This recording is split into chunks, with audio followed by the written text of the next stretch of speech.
যখন হাসিনার বিরুদ্ধে কথা বলতাম তখন ছাত্রদল, ছাত্র শিবির এরকম অনেক কিছু বলতো। যাদের হারাম কাজ করা বন্ধ হয়ে যাচ্ছে এই সমস্ত মানুষজন বিভিন্নভাবে নানাভাবে ট্যাগিং ফ্রেমিং করে আমাদের পথ চলা থামিয়ে দিতে আগেও চেয়েছে, এখনো চাচ্ছে। এখানে যেহেতু আমি বিশ্ববিদ্যালয়ের শিক্ষার্থীদের প্রতিনিধি, সো আমার ফার্স্ট প্রায়োরিটি আমাদের শিক্ষার্থীদের অধিকার নিশ্চিত করা। আপনি দেখবেন ঢাকা বিশ্ববিদ্যালয়ে মানে সিন্ডিকেট আসলে অনেক পুরনো একটা সিন্ডিকেট আছে। এখন যে এই দোকানগুলো অবৈধভাবে আছে, আমরা চাচ্ছি এইগুলো একটা নিয়ন্ত্রণের মধ্যে আসুক। সত্যি কথা বলতে ফাটাকেষ্ট চরিত্র সম্পর্কে আমার ধারণা নাই, বা অনেকে এই ধরনের ট্যাগিং ফ্রেমিং করে। এটা নিয়ে আসলে মাথা ব্যথা করার কোনো কারণ নেই, কারণ আমরা আগেও দেখেছি যখন হাসিনার বিরুদ্ধে কথা বলতাম তখন ছাত্রদল, ছাত্র শিবির এরকম অনেক কিছু বলতো। আর হাসিনার পরেও দেখলাম বিভিন্ন সময় অন্যায়ের বিরুদ্ধে আওয়াজ তুলতে গিয়ে যারা যারা সমস্যাগ্রস্ত হচ্ছে, আমাদের কথা বলার কারণে যাদের হারাম কাজ করা বন্ধ হয়ে যাচ্ছে এই সমস্ত মানুষজন বিভিন্নভাবে নানাভাবে ট্যাগিং ফ্রেমিং করে আমাদের পথ চলা থামিয়ে দিতে আগেও চেয়েছে, এখনো চাচ্ছে। এটা নতুন কিছু না, আসলে এটা চলবে। তবে এর বিরুদ্ধে আমাদের লড়াইটাও থাকবে।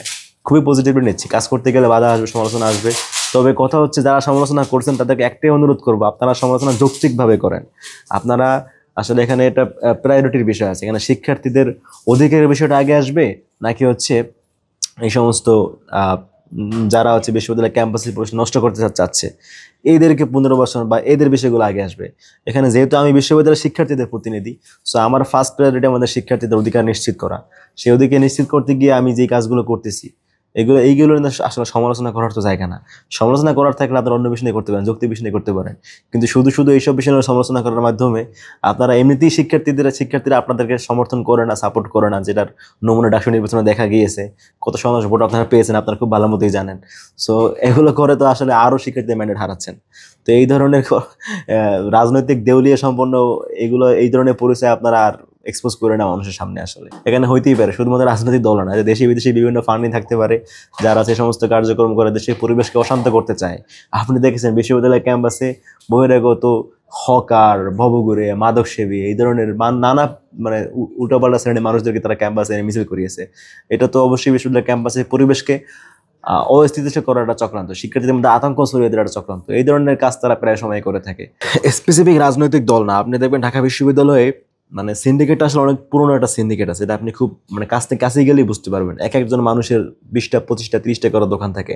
যে বলে না মানে গরিবের পেটে লাথি মার, এখানে গরিব কে আসলে? যে ব্যক্তির 20-30টা দোকান আছে, অনেক হকার আছে সে হচ্ছে মানে জাস্ট মানে কর্মচারী হিসেবে কাজ করে, মালিক অন্যজন। এই যে এই সিন্ডিকেট তো বিশ্ববিদ্যালয়ে কোনো ধরনের পারমিশন নেয় না, এরা তো বিশ্ববিদ্যালয়ে কোনো ধরনের ভাড়াও দেয় না।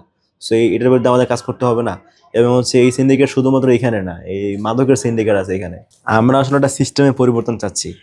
এখন যে এই দোকানগুলো অবৈধভাবে আছে, অনিয়ন্ত্রিত অবস্থায় আছে, আমরা চাচ্ছি এইগুলো একটা নিয়ন্ত্রণের মধ্যে আসুক। এই বিষয়গুলো বিশ্ববিদ্যালয় প্রশাসনের তদারকির মধ্যে আসুক, যাতে করে এই সমস্ত দোকানের উপর ভর করে কেউ অন্য ধরনের অবৈধ কাজকর্ম করতে না পারে। আপনি দেখবেন আমাদের বিশ্ববিদ্যালয়ে কিন্তু বেশ কিছু অনুমোদন দেওয়া দোকান আছে, হাকিম চত্বরের দোকান আছে, বিশ্ব লাইব্রেরির সামনে দোকান আছে। তো আমরা চাচ্ছি বিশ্ববিদ্যালয়ের জায়গায় যারা ব্যবসা করবে তারা বিশ্ববিদ্যালয়ের সাথে একটা সমন্বয় করে ব্যবসা করুক। তার করে বিশ্ববিদ্যালয় প্রশাসন জানতে পারে যে আমার এলাকায় কে কে ব্যবসা করছে, কিসের ব্যবসা করতেছে, যাতে করে সে তদারকি করতে পারে, কোনো সমস্যা হলে সেটা সমাধান করতে পারে। কিন্তু এখন বিশ্ববিদ্যালয়ে যে পরিবেশ দেখতে পাচ্ছি, এখন তো কোনো নিয়ন্ত্রণ নাই, যে যেখান থেকে পারতেছে ব্যবসা করতেছে।